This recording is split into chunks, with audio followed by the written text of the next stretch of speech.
Saimum series ৩ মিন্দানাওয়ের বন্দি পর্ব ৮ Cagayan শহর।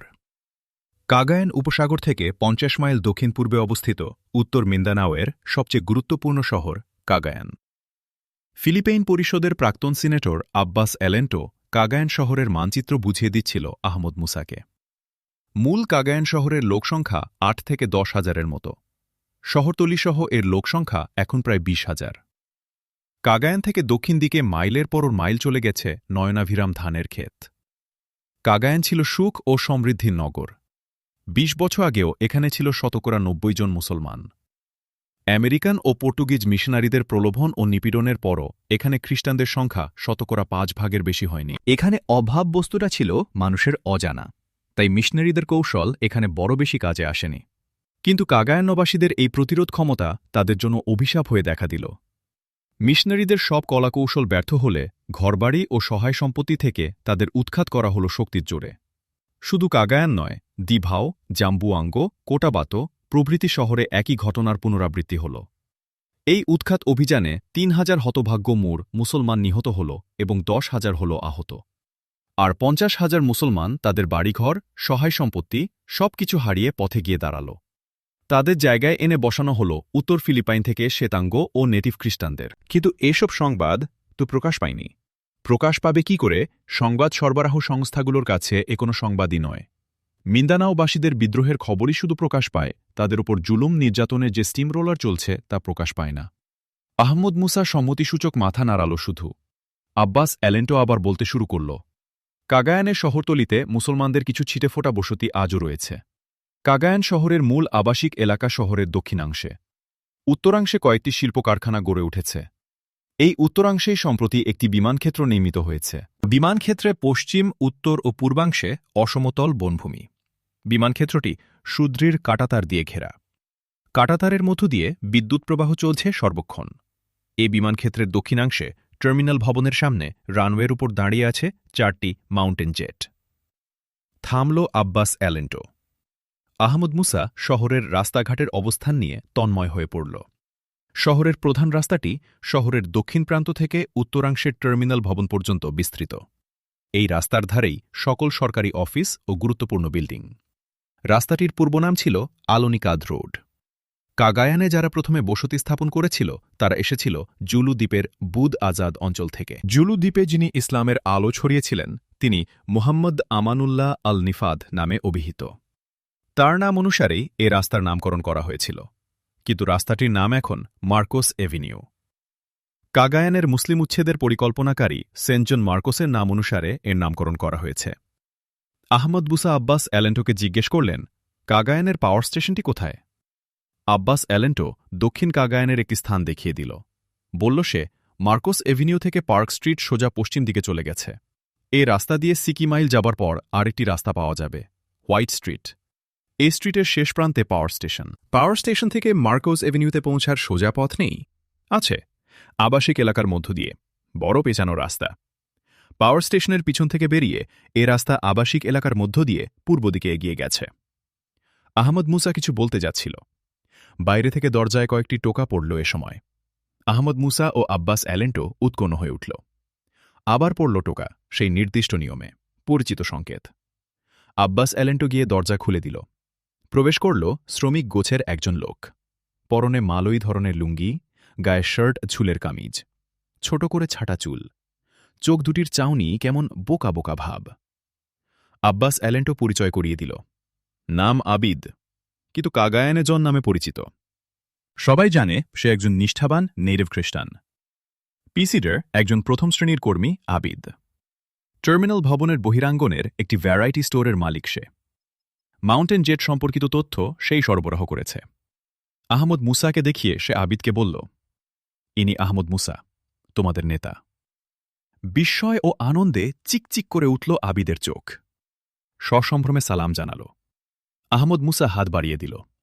আবিদও বাড়িয়ে দিল হাত। হ্যান্ডশেক করল দুজনে। আব্বাস এলেন্টো বলল, এবার খবর বলো আবিদ। আবিদ বলল, আজ সকালে মাইকেল অ্যাঞ্জেলো এসেছেন দিভাও থেকে। তার সাথে কে আর একজন এসেছেন, দীর্ঘাঙ্গ, লাল চেহারা, চুলহীন মাথা। নাম ডেভিড এমরান।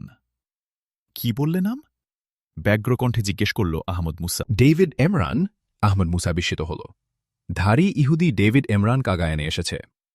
ইরগুঞ্জাই লিউমির অপারেশন বিভাগের প্রধান ডেভিড এমরান তাহলে আহমদ মুসাকে হাতে পাওয়ার জন্য পাগল হয়ে উঠেছে। হাসল আহমদ মুসা। বলল সে, তারপর আবিদ? টার্মিনাল ভবনের পাশে ওরা একটা হাসপাতাল সাজিয়েছে। ডাক্তার আছে, নার্স আছে। বেলা 1টার দিকে 4টি মাউন্টেন জেটি পরপর সারিবদ্ধভাবে রানওয়েতে গিয়ে দাঁড়াল। মাথা থেকে পা পর্যন্ত কিম্ভূত কিমাকার পোশাকে আবৃত লোকগুলো গিয়ে বিমানে উঠল। আহমদ মুসা দ্রুত জিজ্ঞেস করল, মুখও আবৃত ছিল ওদের? জি হ্যাঁ, বলল আবিদ।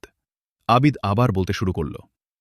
বেলা 1টার সময় জেটগুলো টেক অফের কথা ছিল, কিন্তু নির্দিষ্ট সময়ে বিমানগুলো আকাশে উড়ল না। আরোহীরা সবাই নেমে এলো বিমান থেকে। আমি জিজ্ঞেস করে জানতে পারলাম কি যেন খবর এসেছে, তাই যাত্রা বন্ধ। ভ্রু কুঁচকে গেল আহমদ মুসার, কিন্তু কিছু বলল না। আবিদ আবার শুরু করল।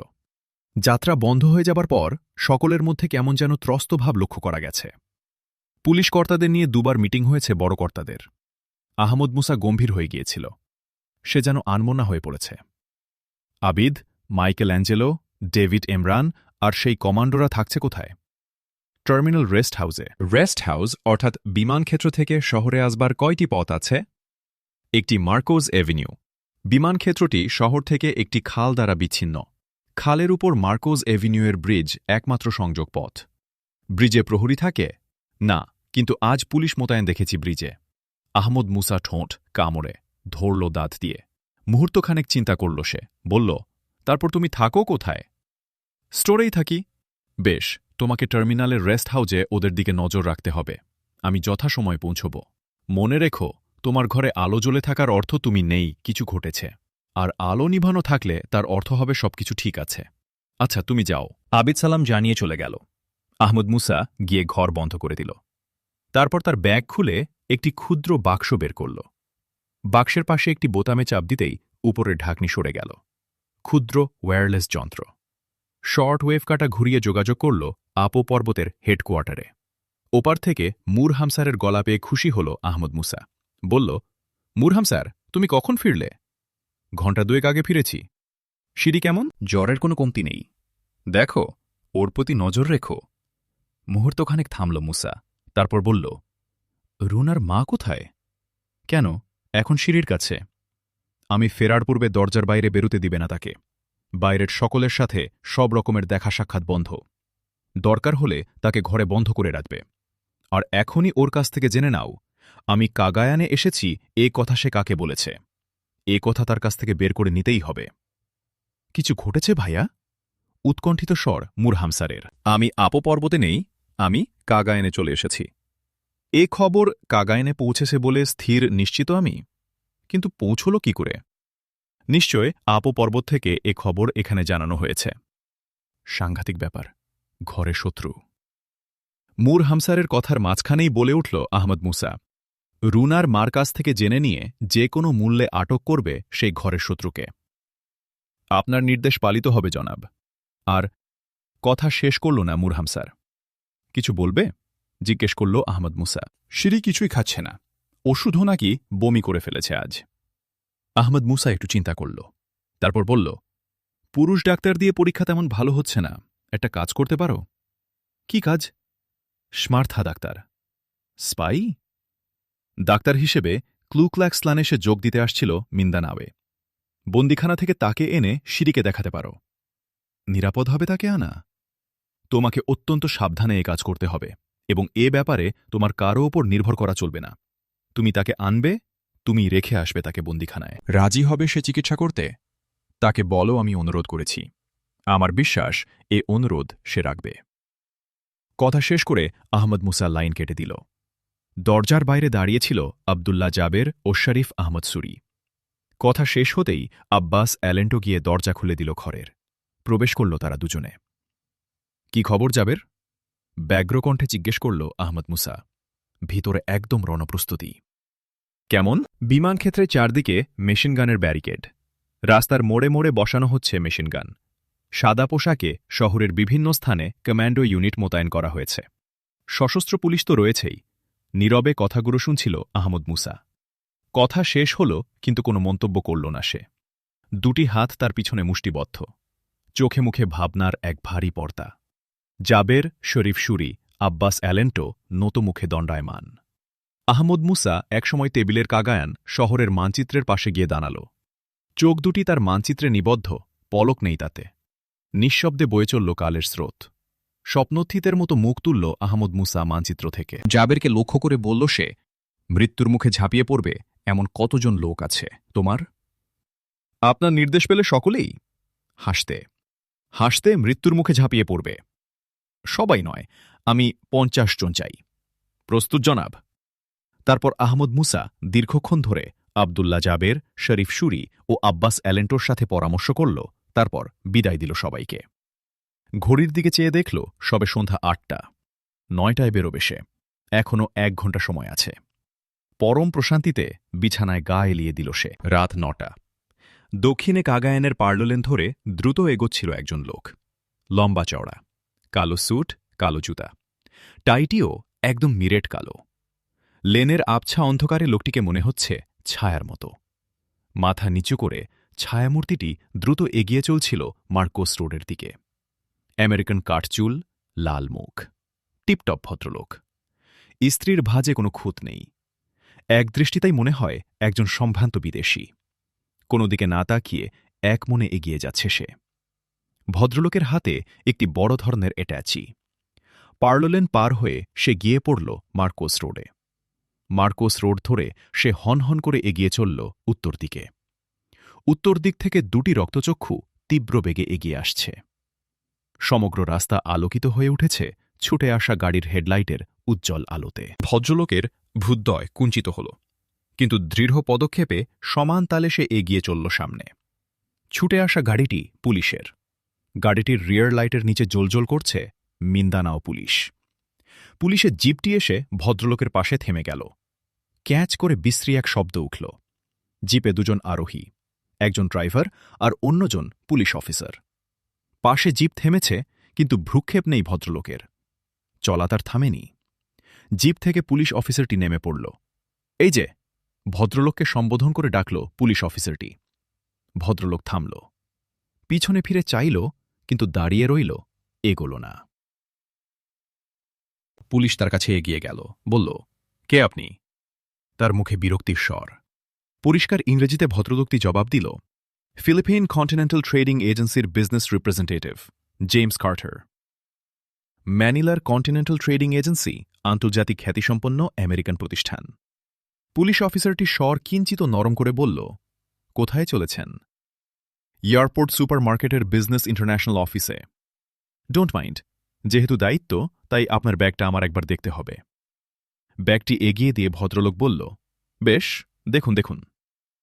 ব্যাগ খুলে দেখল ইলেকট্রনিক্স গুডসের লিটারেচার আর শ্যাম্পুলে ব্যাগ ভর্তি। এটা ওটা একটু নেড়েচেড়ে ব্যাগটি পুলিশ অফিসার ভদ্রলোকের হাতে দিয়ে দিল। এমন সময় আর একটি জিপ এসে দাঁড়াল। বিশাল বপু একজন অফিসার উকি দিল জিপ থেকে। জিজ্ঞেস করল, কি ব্যাপার জেম? জেম নামক পুলিশ অফিসারটি বুটের গোড়ালি ঠুকে কড়া একটি স্যালুট দিয়ে বলল, কন্টিনেন্টাল ট্রেডিংয়ের প্রতিনিধি যাচ্ছে সুপারমার্কেটের বিজনেস ইন্টারন্যাশনাল অফিসে। একটু থামল, আবার বলল, চেক করেছি, ছেড়ে দিব? মাথা খারাপ হয়েছে? চাকরি খোয়াবে? কন্ট্রোল রুমে পৌঁছে দাও, ছাড়া না ছাড়া তারাই বিচার করবে। জিপটি চলে গেল। জিমি ভদ্রলোককে উদ্দেশ্য করে বলল, চলুন মশাই, আপনাকে কন্ট্রোল রুমে দিয়ে আসি। জিপে উঠতে উঠতে ভদ্রলোকটি বলল, কিছু ঘটেছে বলে মনে হচ্ছে। কি ব্যাপার মিস্টার জিম? জিম বিরক্তির স্বরে বলল, ওই যে কি যেন আহমদ মুসা শহরে ঢুকেছে, তাই এই সতর্কতা। দেখুন মিস্টার কার্টার, বড় সুখে আছেন আপনারা বিজনেস নিয়ে। ভদ্রলোক মিস্টার কার্টার কথার মাঝখান থেকে বলে উঠল, বিজনেস ভালো লাগে আপনার? লাগতেই হবে, চাকরির নিকুচি করি। ইম্পোর্ট লাইসেন্স করেছি কয়েকটা, কিন্তু ওর ভালো মন্দ প্যাঁচপুচ তেমন বুঝি না। আসুন না একদিন বিজনেস ইন্টারন্যাশনালে, আপনাদের জন্যই তো আমরা রয়েছি। ঠিক বলেছেন, যেতেই হবে একদিন, কাগজপত্র সব নিয়ে যাব। মিস্টার কার্টার একটু চিন্তা করে বলল, দেখুন মিস্টার জেম, কি বিপদে পড়লাম। আমাকে আবার ফিরতে হবে সেই হোয়াইট রোডে। হোয়াইট রোডে কেন? পাওয়ার হাউসের পিছনেই আমার বাসা। রাত 10টার মধ্যে না হলে ভীষণ অসুবিধা হবে বাসায়। মশাই, কন্ট্রোল রুমে গেলে তো ছাড়বেই না আজ রাতে আর। ভীষণ কড়াকড়ি। কি যেন খবর এসেছে, তারপর থেকে কর্তারা আহার নিদ্রা করেননি। কে কে যেন এসেছে আরও। এয়ারপোর্টের রেস্ট রুমে বসে শুধু শলা পরামর্শ করে যাচ্ছেন।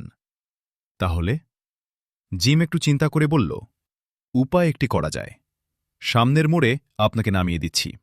ওখান থেকে গলিপথ ধরে লেক সার্কাসের ভিতর দিয়ে পাওয়ার হাউসের পিছনে গিয়ে উঠতে পারবেন। ও মিস্টার জিম, চিরকৃতজ্ঞ থাকব এর জন্য আমি। মোড়ের ওপর গাড়ি এসে পড়ল। থামল গাড়ি। মিস্টার কার্টার নেমে পড়ল গাড়ি থেকে। গাড়ি থেকে মিস্টার জিম বলল, আবার দেখা হবে মিস্টার কার্টার, বলে সে গাড়ি ছেড়ে দিল। মোড়ে মার্কোস রোড থেকে দুটি রাস্তা দুদিকে বেরিয়ে গেছে, একটি পূর্ব দিকে, অন্যটি পশ্চিম দিকে।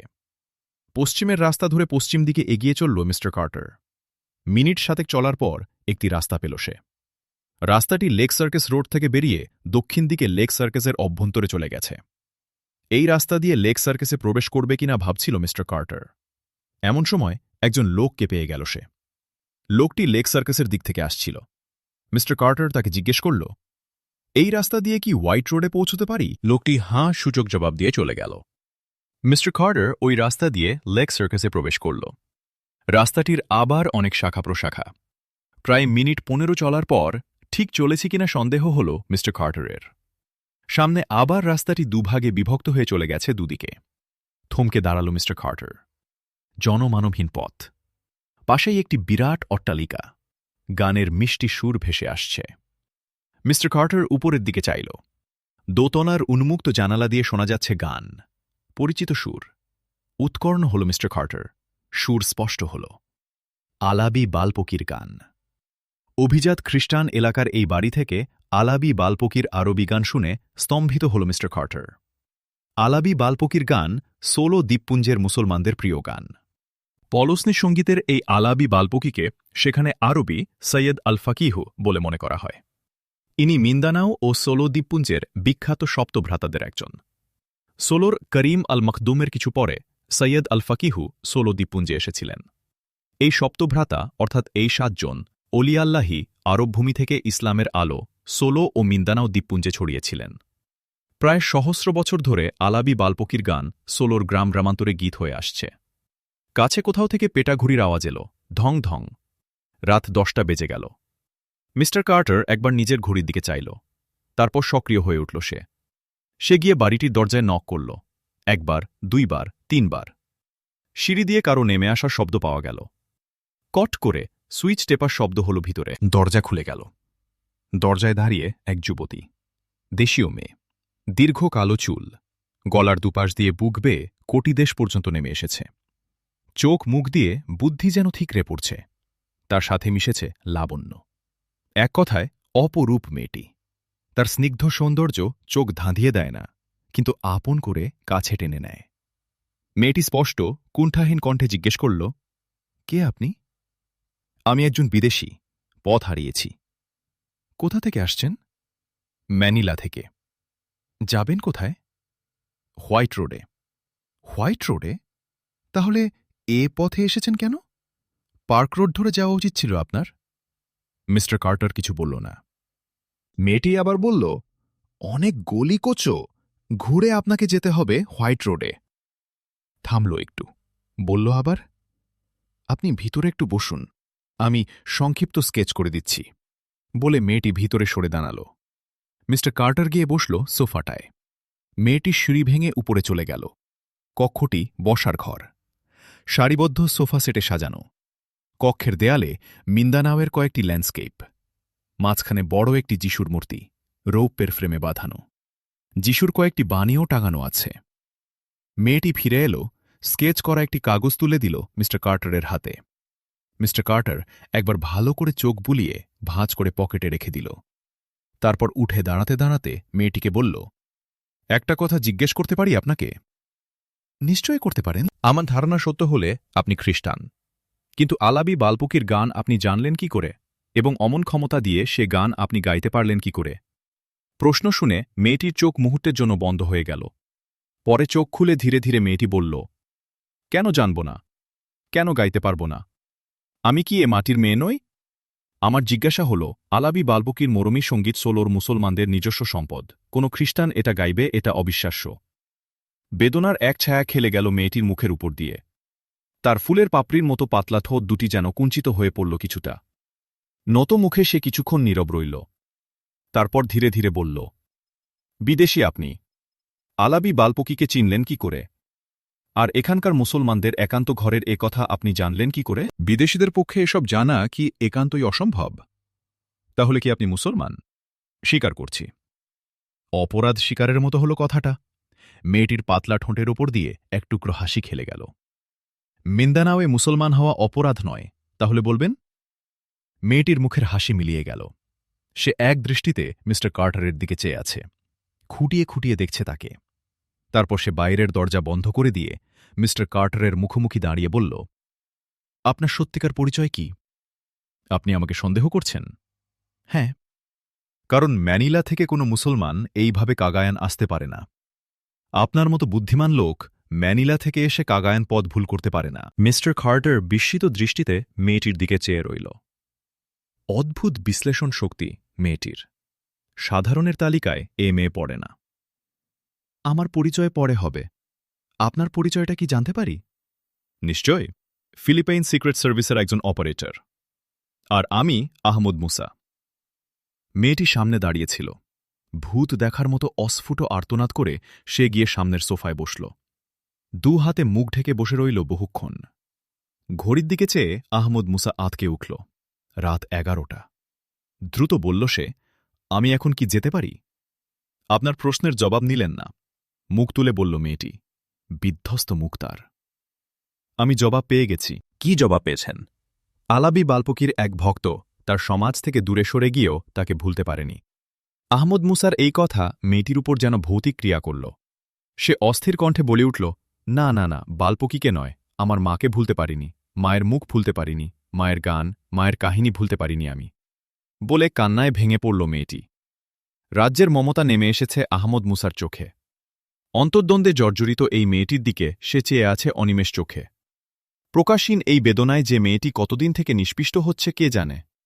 আজ প্রকাশের পথ পেয়ে প্রতিরোধের কৃত্রিম দুর্গ ভেঙে পড়েছে খান খান হয়ে।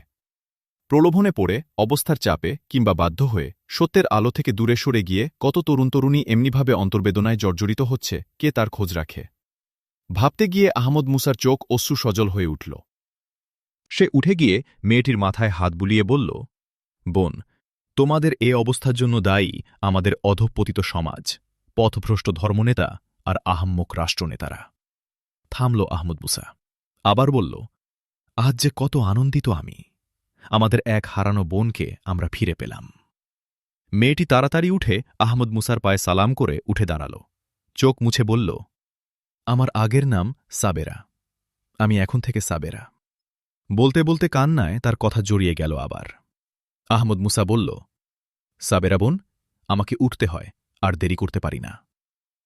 আপনি হোয়াইট রোডে কেন যাবেন আমি জানি, কিন্তু আমি আপনাকে যেতে দেব না। ওই পাওয়ার হাউস আমি উড়িয়ে দিতে পারব। না বোন, তা হয় না। তুমি আজ অশান্ত, কোনো অ্যাসাইনমেন্ট আমি তোমাকে দিতে পারি না আজ। কাগায়ান শহরের সমস্ত শক্তি আজ আপনার জন্য অপেক্ষা করছে। সমগ্র ফিলিপাইন, শ্বেতাঙ্গ আর ইহুদিরা আজ কাগায়ান শহরের দিকে চেয়ে আছে। সমগ্র কাগায়ানে জাল পেতে রাখা হয়েছে আপনাকে ধরার জন্য। আমি আপনাকে কিছুতেই যেতে দেব না এখান থেকে। আহমদ মুসা গম্ভীর কণ্ঠে বলল, আমি কে জানো? জানি, আমাদের নেতা। অতএব নেতার নির্দেশ অমান্য করো না। বলে আহমদ মুসা দরজা খুলে বেরিয়ে এল রাস্তায়। সাবেরা হাত দুটি উপরে তুলে বলল, প্রভু হে, আজ দীর্ঘ 14 বছর পর তোমাকে ডাকছি প্রভু। তুমি হতভাগা এ জাতির মহান নায়ককে হেফাজত করো প্রভু।